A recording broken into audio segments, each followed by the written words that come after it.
पंजाब की सरहद जो बरसों से अपने दर्द और संघर्ष को सहती रही, आज अपनी जुबान में सरहदी लोक सेवा समिति की कहानी सुनाने जा रही है।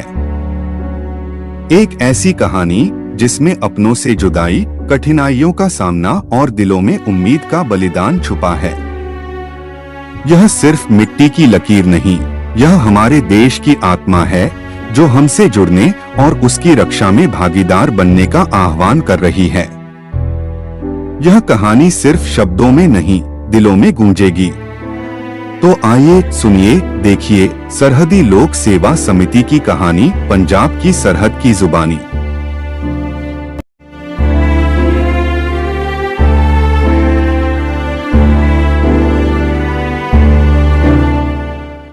सरहदी लोक सेवा समिति की कहानी, सरहद की जुबानी, पंजाब की निशानी। सरहदी लोक सेवा समिति पंजाब, सरहदी लोक सेवा समिति पंजाब। मैं पंजाब की सरहद हूँ। एक समय था जब मेरे दोनों ओर एक जैसे लोग रहते थे। वे एक दूसरे से प्रेम करते थे, खेतों में एक साथ काम करते थे और त्योहार साथ में मनाते थे। हर दिन खुशहाली और सौहार्द से भरा होता था। लेकिन 1947 का वह काला दिन आया जब मेरे सीने पर एक लकीर खींच दी गई, जिसने मुझे दो हिस्सों में बांट दिया। उस दिन मैंने अपने लोगों को अपने ही घरों से भागते हुए देखा। ट्रेनें खून से लाल थी, बच्चे रो रहे थे, माताएं अपने बच्चों को खोज रही थी। मैं चीख रही थी, मुझे मत तोड़ो, लेकिन मेरी आवाज न तो नेताओं तक पहुंची, न ही इतिहास ने मुझे सुना। मुझे दो हिस्सों में बांट दिया गया। मेरा वजूद टूट गया और मैं आज भी उन घावों को महसूस करती हूँ। मेरी आंखों के सामने बड़े बड़े नेता आए।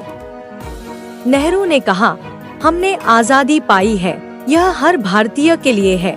जिन्ना ने कहा, पाकिस्तान हमारे धर्म के लिए है। लेकिन कोई मुझसे नहीं पूछता, तुम्हें क्या चाहिए?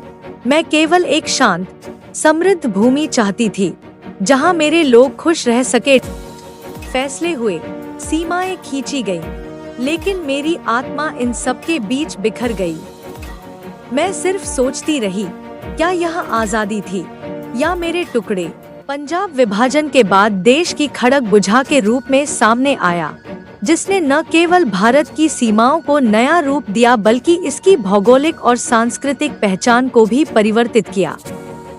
पंजाब के सरहद जिले जैसे पठानकोट, गुरदासपुर, अमृतसर, तरनतारन, फिरोजपुर, फाजिल्का, यह सभी जिले अब सीमावर्ती क्षेत्र के रूप में स्थापित हो चुके हैं।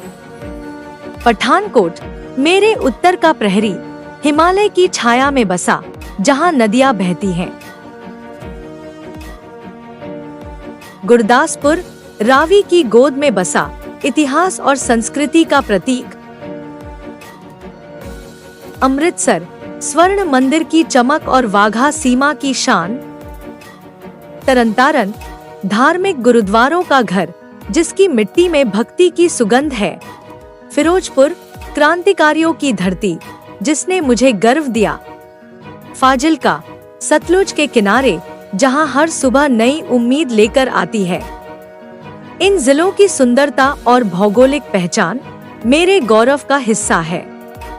लेकिन जैसे जैसे समय बीतता गया, मेरी ये सीमाएं चुनौतियों के नए नए रूपों का सामना करने लगी। रात का सन्नाटा अंधेरे की चादर ओढ़े है, लेकिन सीमा पर खतरे जागते रहते हैं। दूर जंगलों के बीच हलचल होती है, जहां से अवैध नशे और हथियारों का कारोबार सीमा पार से गुपचुप हो रहा है। खेतों की हरियाली के बीच छिपकर घुसपैठिए अपना रास्ता बनाते हैं। सतलुज के किनारे बहकर आई चीजें कभी जासूसी उपकरण होती हैं, तो कभी छिपे हुए हथियार। पाकिस्तान की तरफ से अचानक होने वाली गोलाबारी रात की खामोशी को चीर देती है। कभी जवान शहीद होते हैं, तो कभी किसी गांव का घर गोलियों का शिकार बनता है। इस सबके बीच जवान हर पल सीमा की निगरानी कर रहे हैं। उनकी आंखों में देश की सुरक्षा का संकल्प है। दूसरी ओर किसान अपनी जमीन को बचाने की जद्दोजहद में हैं। वे अपनी फसलों को नशे और हथियारों की तस्करी से प्रभावित होते देखकर बेबस हैं। हर गूंजती गोली और हर गिरता आंसू इस धरती की वेदना को बढ़ा देता है।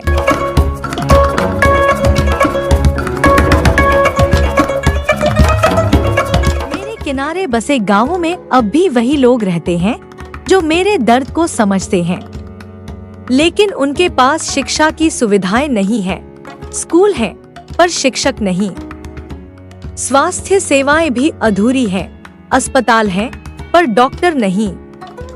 स्वावलंबन की कमी, अनपढ़ता और बेरोजगारी की वजह से लोग आर्थिक कमजोरी से जूझ रहे हैं। इस बीच बाहरी लोग हमारी खाली पड़ी जमीनों पर कब्जा कर रहे हैं। मैं अपने किसानों को अपनी मिट्टी बचाने के लिए लड़ते हुए देखती हूँ। वे रोते हैं, लेकिन उनकी आवाज कोई नहीं सुनता। सीमावर्ती लोग अपनी जमीन को छोड़कर वहां से जाने की सोच रहे हैं, क्योंकि सरकारी नीतियों का कोई परिणाम नहीं निकलता। यह मेरी सबसे बड़ी हार है। मेरी ही मिट्टी पर मेरे ही लोग बेगाने हो गए हैं।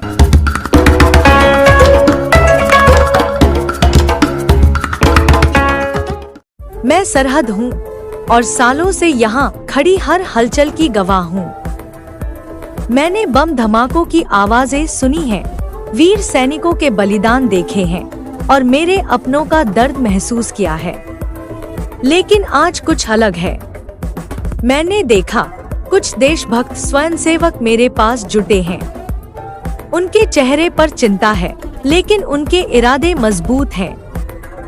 मैंने उन्हें चर्चा करते सुना, पाकिस्तान की ओर से आने वाली घुसपैठ कैसे रोकी जाए, गांव के लोगों को शिक्षा और सुरक्षा के बारे में जागरूक कैसे किया जाए, हमारी सीमाओं की रक्षा और ग्रामीण लोगों की समस्याओं का समाधान कैसे किया जाए।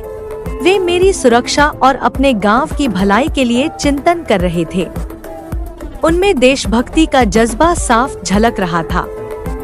तभी उनमें से एक ने कहा, हमें अब और इंतजार नहीं करना चाहिए। अपनी सुरक्षा के लिए हमें खुद खड़ा होना होगा। अगर हमारी सीमा सुरक्षित होगी, तो ही हमारा देश समर्थ बनेगा। इन शब्दों ने वहां बैठे हर व्यक्ति को प्रेरित किया। सबने सहमति में सिर हिलाया। तभी उन्होंने निर्णय लिया, आज से हम सरहदी लोक सेवा समिति का गठन करेंगे।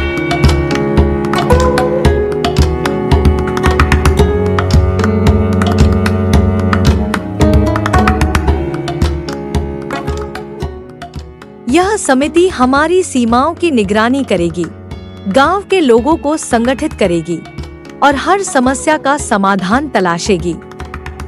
इसके माध्यम से हम सीमावर्ती क्षेत्रों में सुरक्षा और सहयोग सुनिश्चित करेंगे। उनके इन शब्दों ने मेरी मिट्टी में नई ऊर्जा भर दी। मैंने अपने भीतर गर्व महसूस किया।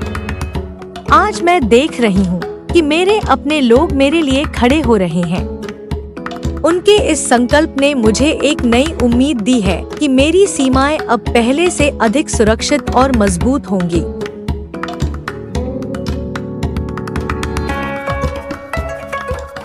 मैंने देखा कि समिति के लोग गांव-गांव जाकर तिरंगा फहरा रहे थे। उन्होंने स्वास्थ्य शिविर लगाए और मेरे लोगों को नशे और तस्करी के खतरों से बचने की शिक्षा दी। हर जगह तिरंगे की गूंज और लोगों की एकजुटता ने मेरे दर्द को थोड़ा कम कर दिया। उन्होंने गांव के लोगों के साथ मिलकर सीमा पर तैनात सैनिकों के साथ रक्षाबंधन कार्यक्रम आयोजित किया और दिवाली का त्योहार भी जवानों के साथ मनाना शुरू किया।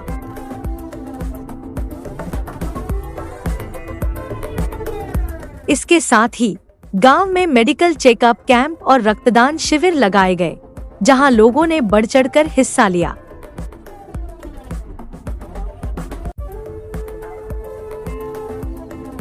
खेलकूद प्रतियोगिताओं ने गांव के युवाओं में उत्साह और जोश भरा, जिससे समुदाय में और भी एकता और प्रेम की भावना पनपी। इसके अंत में मोटरसाइकिल पर तिरंगा यात्राओं का आयोजन किया गया, जिसमें सभी ने बढ़ चढ़कर हिस्सा लिया और पूरे गांव में देशभक्ति की भावना का संचार होना शुरू हुआ। इस प्रकार पंजाब की सरहद पर सरहदी लोक सेवा समिति का कार्य बढ़ने लगा। उनकी मेहनत और समर्पण ने मेरे दर्द को समझा और मुझे फिर से अपनी ताकत पर गर्व करने का अवसर दिया। लेकिन मेरी आवाज अभी भी तुम तक पूरी तरह नहीं पहुंची है। सुनो मेरे अपनों, सुरक्षित सीमा ही समर्थ भारत बना सकती है। आओ सरहदी लोक सेवा समिति के साथ जुड़ो, यह मेरी, तुम्हारी और पूरे देश की जिम्मेदारी है।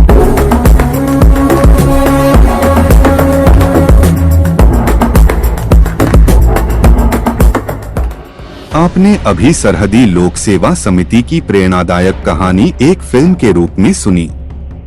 अब हम आपको उसी कहानी को वास्तविकता के रूप में एक गीत के माध्यम से प्रस्तुत कर रहे हैं। हमारे इस गीत में हम समिति के असल कार्यों और उसकी मेहनत का प्रदर्शन करेंगे। आइए इस गीत के माध्यम से समिति के समर्पण और सेवा को सलाम करें।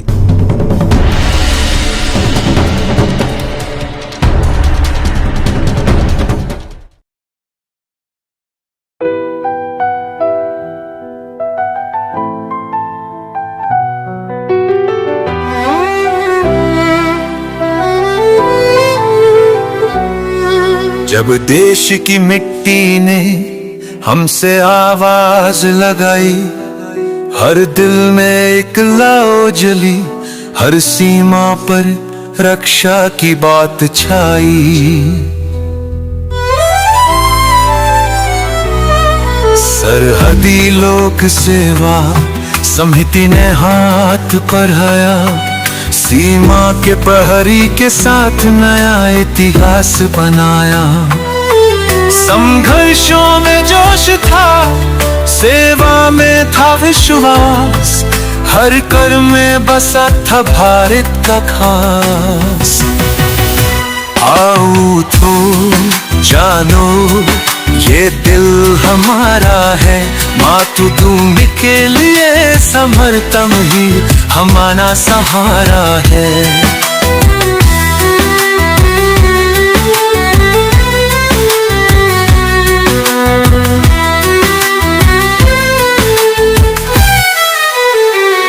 स्वार्थ की सेवा में जब हमने कदम बढ़ाए, मेडिकल कैंपों से नीली जताए, हर जरूरतमंद को राहत का सहारा दिया, रक्तदान से जीवन का उजागर किया।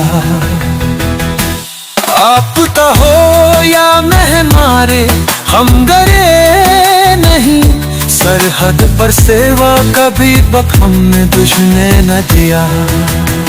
अब ये देश की पुकार है, सेवा तो हर कदम हमारी सरकार है।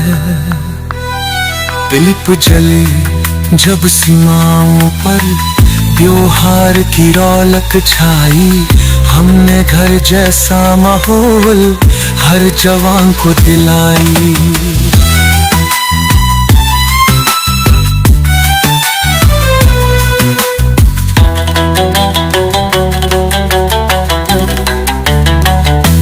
दीपावली की रोशनी में दिखा हमारा समर्पण, हर मुस्काना में था हमारा प्रेम और कारण।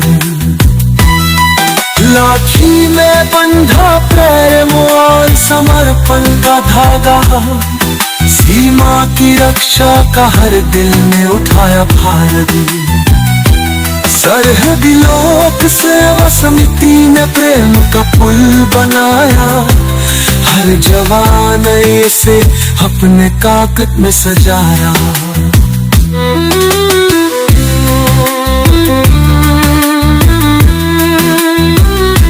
जोग शिविरों से हमने नई ऊर्जा जगाई, दिल में देशभक्ति की भावना लाई। एक शान शहीदों के नाम में जोश भरा, हर गूंज दे भारत का भविष्य संजोरा। संघर्षों के बीच उम्मीद का दीप जलाया, सीमा के विकास में एक नया रास्ता दिखाया।